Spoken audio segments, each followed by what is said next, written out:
Hello students, आज हम लोग पढ़ेंगे क्लास 12 के चैप्टर 10th वेव ऑप्टिक्स के टॉपिक डिफ्रैक्शन को। इसके पहले हम लोग ने इंटरफेरेंस पढ़ा था, जहां पर कि इंटरफेरेंस क्या होता है वो जाना था। यानी कि जब भी दो वेव्स मिलती हैं तो वो अपने एनर्जी को रिडिस्ट्रीब्यूट करती हैं। कहीं पर हमें वो जो डिस्ट्रीब्यूशन है वो मिलता है देखने को, और कहीं पर देखने को नहीं मिलता। ऐसा लगता है कि जैसे कुछ हुआ ही नहीं। ठीक है। जबकि इंटरफ्रेंस हमेशा होता है जब भी दो लाइट सोर्स मिलते हैं। कहीं कहीं पर हमें वो ऑब्जर्वेबल होता है, उसकी वजह से एक पैटर्न ऑब्जर्वेबल होता है, और कहीं पर पैटर्न ऑब्जर्वेबल नहीं होता है। तो जहां पर पैटर्न ऑब्जर्वेबल होता है वहां पर बोलते हैं कि वहां पर स्टेबल इंटरफ्रेंस पैटर्न है, और जहां पर इंटरफ्रेंस पैटर्न देखने को नहीं मिलता वहां पर बोलते हैं कि इंटरफ्रेंस तो हो रहा है बट पैटर्न स्टेबल नहीं है। पहले वाले केस में जहां पर कि पैटर्न स्टेबल है, जहां पर हमें पैटर्न एविडेंट है, वहां पर जो सोर्सेज होते हैं वो सोर्सेज होते हैं कोहेरेंट सोर्सेज। यानी कि समय के साथ साथ जो किसी पी पॉइंट पर वेव्स जा रही हैं उनके बीच का जो फेज डिफरेंस है वो कांस्टेंट रहता है। तो उन दो सोर्सेज की वजह से जो लाइट्स वहां पर पहुंच रही हैं, लाइट वेव किसी पी पॉइंट पर पहुंच रही हैं, वो समय के साथ कैसी हैं? समय के साथ कैसी हैं? कांस्टेंट फेज डिफरेंस है हमेशा।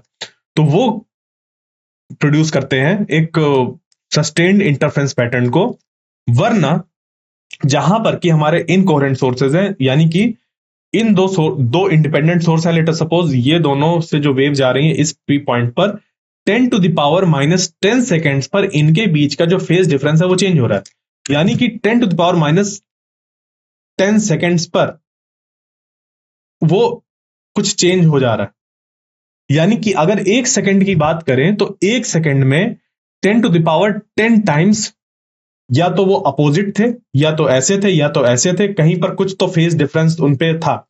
और एक सेकंड में वो 10⁻10 टाइम्स बदल रहे हैं, जो कि एक बहुत बड़ी वैल्यू है ह्यूमन आई को उस चीज को प्रिडिक्ट करने के लिए, ऑब्जर्व करने के लिए। तो हमें देखकर क्या लगता है कि जब कोई दो ऑर्डिनरी सोर्स, लाइट सोर्स चालू किए जाते हैं, जैसे कि कमरे में दो बल्ब, तो हमें एक एवरेज इंटेंसिटी देखने को मिलती है। अगर एक बल्ब की इंटेंसिटी आई नॉट है, दूसरे की आई नॉट है, तो दोनों की इंटेंसिटी मिलकर हमें 2I0 दिखाई देती है सामने वॉल पर।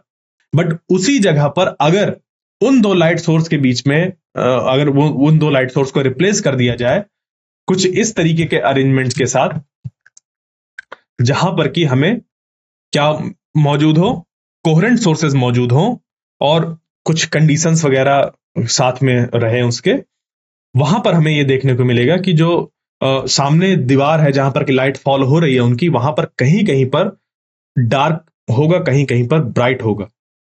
और वो जो जहां पर ब्राइटनेस होगी वो ब्राइटनेस 4 टाइम्स होगी अपनी आई नॉट इंटेंसिटी। यानी कि अगर एक सोर्स का इंटेंसिटी आई नॉट था, दूसरे का आई नॉट था, तो उस जगह पर जो इंटेंसिटी मिलेगी वो मिलेगी कितनी? 4I0। तो वो 4I0 आई कहां से? वो आई है जहां पर डार्क हो गया है, वहां की लाइट आ गई है जहां पर ब्राइट था। तो ब्राइट वाला हिस्सा वहां पर बहुत ज्यादा ब्राइट रहता है, डार्क वाला डार्क हो जाता है। तो वहां की डार्क वाले की जो इंटेंसिटी होनी चाहिए वो आ जाती है इस जगह पर, ब्राइट वाले के पास, तभी वो ब्राइट बनता है, मतलब मैक्सिमा बनता है वहां पर, और वहां पर मिनिमम। तो यही होता है रिडिस्ट्रीब्यूशन ऑफ एनर्जी। क्लियर? अब इसी तरीके का कुछ फेनोमेना होता है हमारा डिफ्रैक्शन भी, जहां पर कि हमें फ्रिंजेस वगैरह देखने को मिलती हैं। तो ये एक्चुअली डिफ्रैक्शन भी हमारा हर जगह पर हो रहा होता है, बट कहीं कहीं पर हमें ये देखने को मिलता है और कहीं पर देखने को नहीं मिलता है। ठीक है। तो कहां पर देखने को मिलता है, कहां पर नहीं मिलता, आइए उसको देखते हैं। तो if we look clearly at the shadow cast by an opaque object close to the region of geometrical shadow, there are alternate dark and bright regions just like in interference। यानी कि अगर कभी आपने ऐसा देखा हो कि लेट अस सपोज कोई ऑब्जेक्ट है, ठीक है, कोई ऑब्जेक्ट है और उस ऑब्जेक्ट के सामने लाइट सोर्स रखा हुआ है, वहां से लाइट ऐसे आ रही है, तो लाइट जब आती है यहां पर टकराती है, तो यहां पर जो शैडो फॉर्म होती है वो ऐसा नहीं होता कि एक स्ट्रेट लाइन है। शैडो में एक स्ट्रेट लाइन नहीं होती, उस शैडो में कुछ dark bright, dark bright, dark bright जैसे फ्रिंजेस हमें देखने को मिलते हैं। कभी कभी ऐसा देखा गया है। ठीक है, मतलब कभी कभी ऐसा हमें देखने को मिलता है। वो क्यों है? क्योंकि डिफ्रैक्शन की वजह से। वैसे वो दिखाई ना भी दे, हमें ऑब्जर्वेबल ना हो, बट फिर भी वहां पर डिफ्रैक्शन होता है। बट कभी कभी हमें ऐसा अल्टरनेट डार्क और ब्राइट रीजन्स देखने को मिलते हैं, जैसे कि इंटरफ्रेंस में अभी हम लोग ने देखे थे, मतलब पिछले वाले लेक्चर्स पे हम लोग ने देखे थे। ठीक है, तो ये जो हो रहा है वो किसकी वजह से हो रहा है? डिफ्रैक्शन की वजह से। तो डिफ्रैक्शन एक जनरल कैरेक्टरिस्टिक है जो कि हर तरीके की वेव्स में मौजूद होती है, चाहे वो साउंड वेव्स हो, लाइट वेव्स हो, या वाटर वेव्स हो, या मैटर वेव्स हो, किसी भी तरीके की वेव्स हो, उनमें डिफ्रैक्शन पैटर्न देखने को मिलता है। मैटर वेव्स वही कि जो पार्टिकल होता है वो उस पर भी वेव नेचर होता है। डिब्रॉय ने जो दिया था, लुई डिब्रॉय ने, ठीक है, जिसको कि अभी हम लोग आगे चलकर पढ़ेंगे चैप्टर 11th में, जब पढ़ेंगे dual nature of radiation and matter, वहां पर मैटर वेव्स के बारे में आपको पता चलेगा। ठीक है, कि सिर्फ लाइट ही वेव नहीं है, जो पार्टिकल हम लोग देखते हैं वो पार्टिकल भी वेव की तरह बिहेव हो सकते हैं। वो एक अलग डिस्कशन है हमारा, उसको हम लोग आगे जब चैप्टर 11th पढ़ेंगे dual nature of radiation matter, तब उसको पढ़ेंगे। तो diffraction is a general characteristic exhibited by all type of waves. Diffraction हर तरीके की वेव्स में देखने को मिलता है, चाहे वो साउंड वेव्स हो, लाइट वेव्स हो, वाटर वेव्स हो, या फिर मैटर वेव्स हो। और मैटर वेव्स क्या होती हैं, इसको हम लोग अगले उस पर पढ़ेंगे। Since the wavelength of light is much smaller than the dimension of most obstacles, we do not encounter diffraction effects of light in everyday observations. देखिए ये बहुत इंपॉर्टेंट लाइन लिखी है, और इंपॉर्टेंट इसलिए है क्योंकि डिफ्रैक्शन देखो होता है, बट हम लोग ऑब्जर्व नहीं कर पाते हैं। ठीक है, we do not encounter diffraction effects, हम लोग वो डिफ्रैक्शन इफेक्ट्स को एनकाउंटर नहीं कर पाते। होता तो है बट एनकाउंटर नहीं कर पाते, यानी उनको देख नहीं पाते, समझ नहीं पाते। ठीक है, ऐसा इस वजह से होता है क्योंकि जो ऑब्स्टैकल होता है, ऑब्स्टैकल का साइज बहुत बड़ा होता है as compare to light. Obstacle का साइज बहुत बड़ा होता है एज कंपेयर टू लाइट की वेवलेंथ। लाइट ऐसे क्या, लाइट की वेवलेंथ। ठीक है, तो डिफ्रैक्शन हमें देखने को नहीं मिलता, डिफ्रैक्शन पैटर्न देखने को नहीं मिलता, उसका इफेक्ट देखने को नहीं मिलता, क्योंकि डे टू डे लाइफ में जो हमारे पास ऑब्जेक्ट्स हैं वो उनका डायमेंशन जो होता है वो बहुत बड़ा होता है एज कंपेयर टू लाइट की वेवलेंथ, जिसके कारण से डिफ्रैक्शन हमें वहां पर ऑब्जर्वेबल नहीं होता है। होता तो है बट ऑब्जर्वेबल नहीं होता है। But for finite resolution of our eye or of optical instrument such as telescope or microscope, limited जो है, मतलब एक तरीके से ये कहा जाए कि हम किसी चीज को, कोई बहुत माइन्यूट चीज रखी है, उसको हम लोग ऑब्जर्व नहीं कर पाते क्लियरली, या फिर जैसे टेलीस्कोप है या माइक्रोस्कोप है, उसकी जो ऑप्टिकल कैपेसिटी है कि वो कहीं पर रखे हुए ऑब्जेक्ट को डिस्टिंग्विशली दिखा पा रहा है या नहीं दिखा पा रहा, या टेलीस्कोप जो बहुत दूर कोई ऑब्जेक्ट है उसको क्लियरली दिखा पा रहा है या नहीं दिखा पा रहा, वो हमारी लिमिटेड होती है इस डिफ्रैक्शन के फिनोमेना की वजह से। ठीक है, इस डिफ्रैक्शन की वजह से ये चीज हमारी कैसी होती है, लिमिटेड होती है। ठीक है, ये resolving power of telescope and microscope आपके सिलेबस में हुआ करता था, अब आपके सिलेबस में नहीं है, तो इसमें मैं आगे कोई ज्यादा डिस्कशन नहीं करूंगा। सिर्फ इतना है कि जो टेलीस्कोप और माइक्रोस्कोप है उसके जो एक तरीके से कह लीजिए रिजॉल्विंग पावर होती है वो लिमिटेड होती है डिफ्रैक्शन की वजह से ही।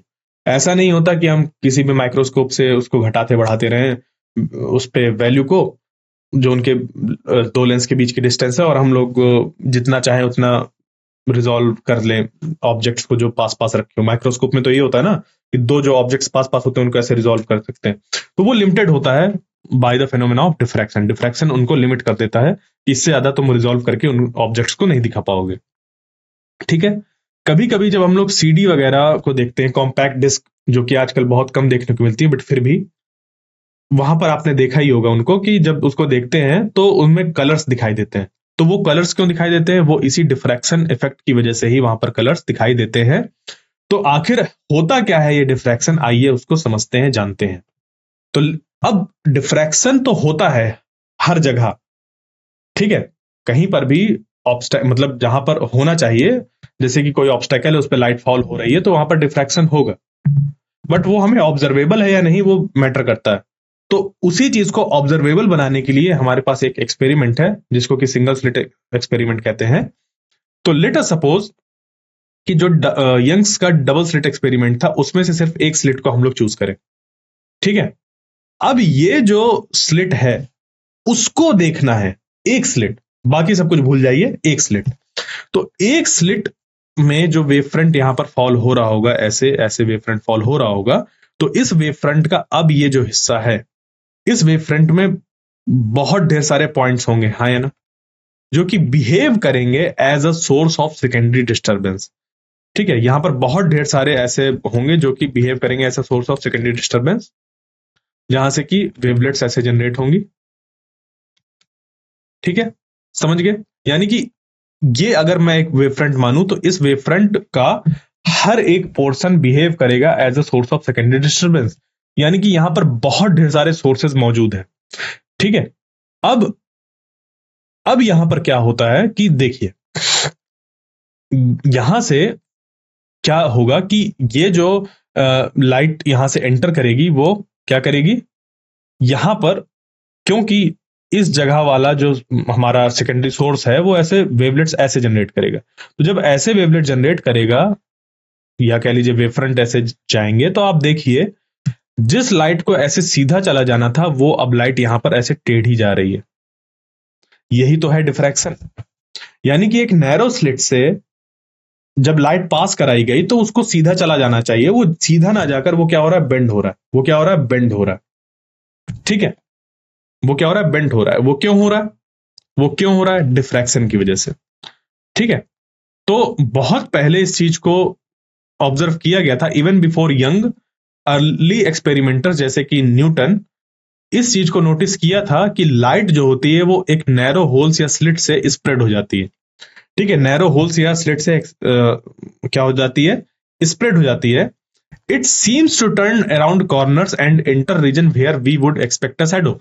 जहां पर कि हमें यहां पर शैडो मिलनी चाहिए, लाइट वहां तक पहुंच जाती है ऐसे टर्न लेकर, जब एक नैरो स्लिट से इस तरीके से ये एंटर करती है।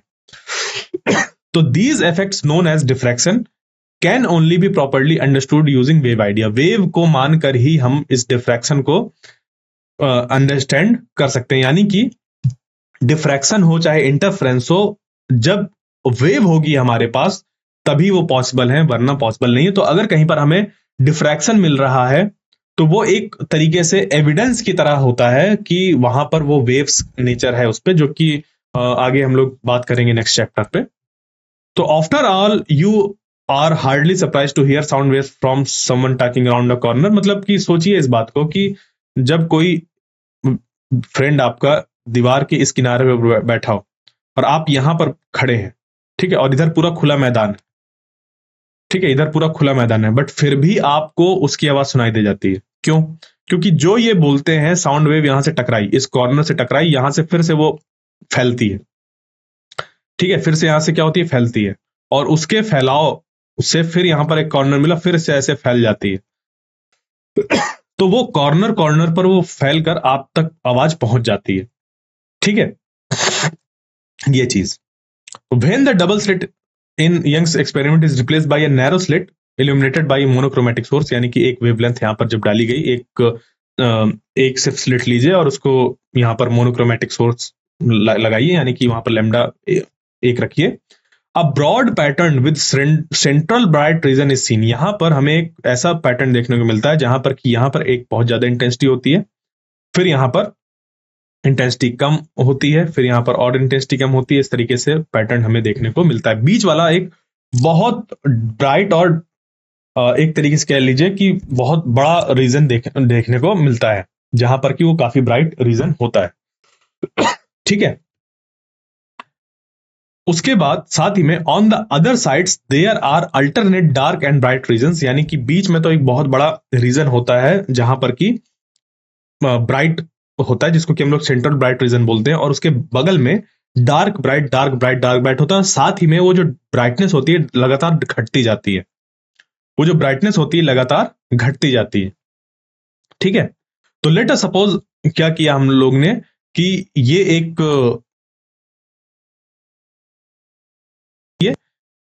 स्लिट है। ठीक है, इस जगह पर ये स्लिट है जिसकी विड्थ कितनी है, ए है, जिसकी विड्थ कितनी है, ए है। क्लियर? अब ये जो हमारी स्लिट है इसकी विड्थ ए है, यहां से लाइट ऐसे आई और यहां पर क्या हुई, डिफ्रैक्ट हुई। क्या हुई? डिफ्रैक्ट हुई।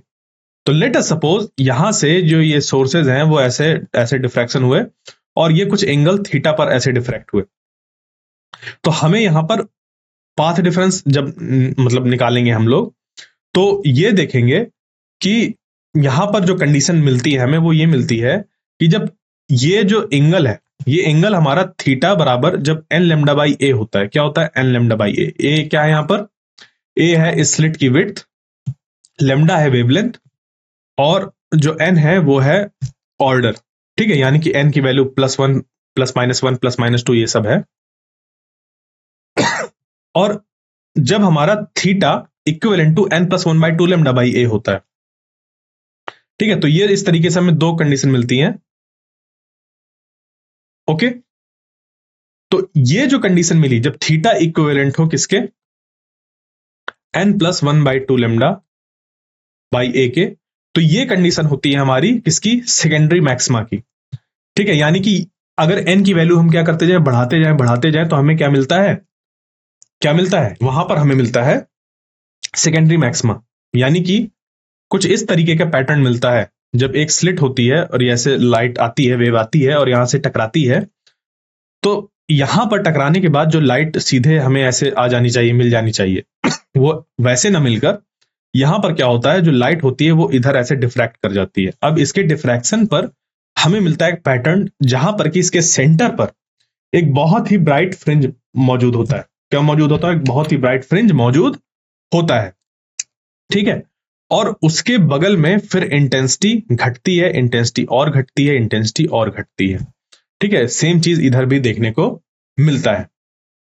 तो ये जो ब्राइट फ्रिंजेस हैं इनको यहां पर बोला जाता है सेकेंडरी मैक्सिमा। तो ये सेंट्रल ब्राइट मैक्सिमा हो गया और ये सेकेंडरी मैक्सिमा हो गए।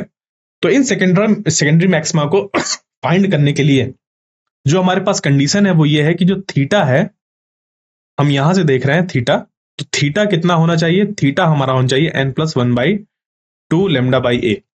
ये कंडीशन होती है जहां पर कि n की वैल्यू +-1/2 सॉरी +-1 +-2 +-3 ये चीज होती है। और अगर थीटा हमारा क्या हो जाए, ये तो ब्राइट के लिए था, सेकेंडरी मैक्सिमा के लिए था ये सारा। ठीक है, और अगर क्या हो कि थीटा बराबर हमारा हो जाए n लेमडा बाई ए, अगर ये हो जाए तो ये होता है कंडीशन ऑफ मिनिमा। कितना होता है, मिनिमा। ठीक है, यहां पर मिनिमा मिलता है हमें। क्लियर, तो ये थीटा ये वैल्यू यहां पर मिलेंगी। क्लियर, यहां पर +-1 +-2 +-3 ये सब यहां पर होता है। क्लियर, तो इस तरीके से हमें मिल जाता है डिफ्रैक्शन पैटर्न। बहुत इंटरेस्टिंग बात यह है कि इंटरफ्रेंस और डिफ्रैक्शन कोई अलग अलग चीजें नहीं है। ठीक है, रिचर्ड फेनमैन के अकॉर्डिंग एक बहुत ही ये 20th सेंचुरी के बहुत ही बड़े एक तरीके से कह लीजिए साइंटिस्ट थे, और ये एक बहुत बड़े एक तरीके से कह लीजिए टीचर भी थे, बहुत अच्छे तरीके से चीजों को एक्सप्लेन करते थे। इन्होंने ये कहा था कि जो इंटरफ्रेंस है और डिफ्रैक्शन है वो अलग अलग चीजें नहीं है। ठीक है, हम इन दोनों को अलग अलग डिफाइन नहीं कर सकते, यानी कि no one has ever been able to define difference between interference and diffraction satisfactorily. It is just a question of uses. ये सिर्फ just of question of uses होता है कि कहां पर हम इनको कैसे देख रहे हैं। इसके लिए जो हम सबसे बढ़िया बोल सकते हैं वो ये है कि जब सोर्सेज बहुत कम हो, जब सोर्सेज बहुत कम हो, जैसे कि इंटरफ्रेंस के केस में था कि सिर्फ वहां पर 2 लाइट सोर्स कंसीडर किए गए थे, तो बोल देते हैं हम लोग कि वो वहां पर 2 इंटरफेयरिंग सोर्सेस थे जो कि इंटरफ्रेंस पैटर्न बना रहे थे। बट जब वहीं पर हमारे पास बहुत लार्ज नंबर ऑफ सोर्सेज होते हैं तो डिफ्रैक्शन वर्ड का यूज किया जा सकता है, बस इससे ज्यादा और कुछ नहीं है। तो यहां पर क्या था, अब आपको लग रहा होगा यहां तो सिर्फ एक सिंगल सोर्स था, और इंटरफ्रेंस के केस में 2 सोर्स थे, इंटरफ्रेंस के केस में 2 सोर्स थे। बिल्कुल, अब यहां पर गौर से देखिए कि यहां पर 2 सोर्स थे। ठीक है, हम लोग ने यहां पर माना था कि वेव इससे ऐसे निकल रही है। ठीक है, इससे माना था कि वेव इससे ऐसे निकल रही है, जबकि एक्चुअल में क्या हो रहा था, यहां पर अगर हम लोग देखें इस केस में, यहां पर इसका हर एक पॉइंट बिहेव कर रहा है as a source of secondary disturbance, यानी कि यहां पर इनफाइनाइट नंबर ऑफ सोर्सेज हैं। इनफाइनाइट नंबर ऑफ सोर्सेज, तो बहुत ज्यादा सोर्सेज हैं, इस कारण से यहां पर डिफ्रैक्शन नाम इसको दे दिया गया, बस और कुछ नहीं। तो डिफ्रैक्शन हम तब बोल देते हैं जब बहुत ढेर सारे सोर्सेज होते हैं, और जब एक सिंगल सोर्स या दो सोर्सेज होते हैं, लिमिटेड सोर्सेज होते हैं, तब वहां पर इंटरफेरेंस बोल देते हैं। ठीक है, क्लियर, बात समझ पे आ गई ये चीज, तो ये चीज ध्यान रखिएगा। ओके, अगर आपको सिंगल स्लिट डिफ्रैक्शन पैटर्न देखना हो, अगर आपको सिंगल स्लिट डिफ्रैक्शन पैटर्न देखना हो कि कैसे वो दिखाई देता है, तो इसके लिए आपको कोई बहुत बड़े इक्विपमेंट की जरूरत नहीं है। ठीक है, ये आपके घरों पर मिल जाएगा इक्विपमेंट। कैसे? 2 रेजर ब्लेड, बस 2 रेजर ब्लेड। तो it is surprisingly easy to see single slit diffraction pattern for oneself. The equipment needed can be found in most homes. 2 razor blades, ठीक है, और एक clear glass electric bulb, preferably with a straight filament. Straight filament हो या फिर जो laser light हो वो हो।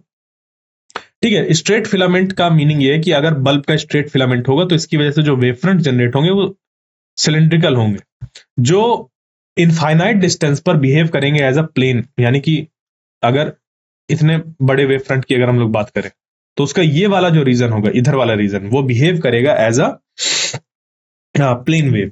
ठीक है, प्लेन वेव फ्रंट की तरह बिहेव करेगा, बस ये यहां पर कहा गया है।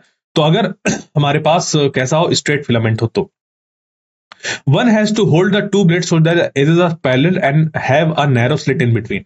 हमें इन 2 ब्लेड्स को ऐसे फिट करना होगा पास में कि आप क्या करिए, 2 ब्लेड्स को पहले ऐसे टच कर दीजिए, और 2 ब्लेड्स को टच करने के बाद थोड़ा सा इसको हटा दीजिए। अब यहां पर भले ही आपको दिख रहा हो चाहे ना दिख रहा हो, बट इसके बीच में अभी एक हल्का सा गैप है, जो मैंने अभी ऐसे बना रखा है, उसके बीच में हल्का सा गैप है। तो वो आपको हल्का सा गैप ढूंढना है, उसको बनाना है, वहां पर उन 2 ब्लेड्स को फिक्स करना है वहां पर। ठीक है, इस तरीके से, क्लियर। तो keep the slit parallel to the filament. देखो मैंने अभी जैसे कहा ना कि जो फिलामेंट है अगर वो इस डायरेक्शन पर है तो वो स्फेरिकल वेवफ्रंट्स ऐसे जनरेट करेगा। तो आपको ये वाला जो पोर्शन है, ये वाला, उसको भी ऐसे ही यहां पर बनाना है, यानी कि एक ब्लेड इस तरफ हो और दूसरी ब्लेड इस तरफ हो। ठीक है, ताकि जो यहां से वेवफ्रंट आएगा वो वेवफ्रंट हमारा प्लेन वेवफ्रंट इस पे फॉल हो। ठीक है, तो keep the slit parallel to the filament right in front of the eye. आप आंखों के सामने ऐसे रखेंगे, तो वैसे आप अगर स्पेक्टिकल्स वगैरह पहनते हैं तो स्पेक्टिकल्स वगैरह भी लगाकर आप देख सकते हैं। तो with slide adjustment of width of slit, उस स्लिट को घटाते बढ़ाते थोड़ा सा बहुत करने पर आपको क्या मिलेगा, वहां पर एक पैटर्न दिखाई देगा। मतलब कि अगर आप थोड़ा सा इधर उधर ऐसे जाएंगे तो आपको डार्क और ब्राइट बैंड्स समझ पे आएंगे। तो since the position of all bands except the centre one depends on the wavelength, they will show some colours. वो क्या होंगे, कुछ कलर्स भी साथ में शो करेंगे। अगर आपने एक व्हाइट बल्ब लिया है तो ठीक है, तो यूजिंग अ रेड फिल्टर या फिर ब्लू फिल्टर आप फ्रिंजेस को और क्लियर देख सकते हैं। यानी कि ये चीज आपको बहुत क्लियर दिखाई देगी अगर आप यूज करें एक लेजर लाइट को। जैसे लेजर लाइट में ज्यादातर जो होता है वो मोनोक्रोमेटिक लाइट सोर्स होता है, या तो ग्रीन होगा या तो रेड होगा।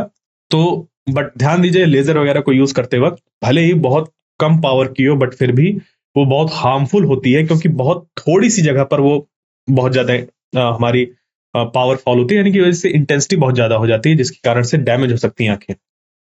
ठीक है, तो इस तरीके से हम चीजों को ऑब्जर्व कर सकते हैं, डिफ्रैक्शन पैटर्न को यहां पर ऑब्जर्व किया जा सकता है। ठीक है, अगर आपको करना है तो आप ये भी कर सकते हैं कि लेट अस सपोज आपने क्या किया, एक एल्यूमिनियम फाइल पर ब्लेड की हेल्प से 2 स्लिट बना दिया और बहुत पास पास स्लिट बना दिए। फिर एक बल्ब का फिलामेंट को हम लोग लें और उसको ऐसे सेपरेट करें, तो यंग्स एक्सपेरिमेंट को हम लोग रिपीट कर सकते हैं। ठीक है, तो ये सारी चीजें आप लोग ऑब्जर्व कर सकते हैं अपने घरों में चीजों को इस्तेमाल करके। क्लियर, यहां तक समझ पे आया। अब इसके आगे हमारा आता है वो है पोलराइजेशन। वो क्या है, पोलराइजेशन। क्या आता है, पोलराइजेशन। पोलराइजेशन एक ऐसा फिनोमेना है जो पॉसिबल है सिर्फ और सिर्फ वेव्स में। ठीक है, और वो भी कैसी, ट्रांसवर्स वेव में ही पॉसिबल है पोलराइजेशन। ट्रांसवर्स वेव में ही पोलराइजेशन पॉसिबल है। तो इसको हम लोग जो नेक्स्ट लेक्चर होगा उसमें पढ़ेंगे कि पोलराइजेशन का आखिर मीनिंग क्या है, इसको किस तरीके से हम लोग ऑब्जर्व करते हैं, क्या यहां पर नेसेसरी कंडीशंस होती हैं, लाइट को कैसे पोलराइज किया जा सकता है, ये सारी चीजें। बट आज के लिए हम इतना मान सकते हैं कि लेट अस सपोज कि पोलराइजेशन का क्या मीनिंग है। पोलराइजेशन का मीनिंग ये है कि जैसे पोल्स की अगर हम लोग बात करें, डाइपोल्स, ठीक है, अर्थ में दो पोल होते हैं, north pole south pole. Magnet में दो पोल होते हैं, नॉर्थ पोल साउथ पोल। तो वहां पर क्या होता है कि जो भी चीज है वो कैसी होती है, सेपरेट आउट होती है। तो वैसा ही यहां पर किसी मिक्सचर से, किसी चीज के मिक्सचर से किसी एक चीज को सेपरेट आउट कर देना, एक फिक्स डायरेक्शन पर रख देना उसको, वो पोलराइजेशन कहलाएगा। अब उसका मीनिंग क्या है, कैसे वो पोलराइजेशन होता है, क्या होता है, ये सब हम लोग अपने नेक्स्ट लेक्चर में पढ़ेंगे। तो आई होप जो आज का लेक्चर था वो आपको समझ पे आया होगा। मिलते हैं नेक्स्ट लेक्चर में, तब तक के लिए थैंक यू।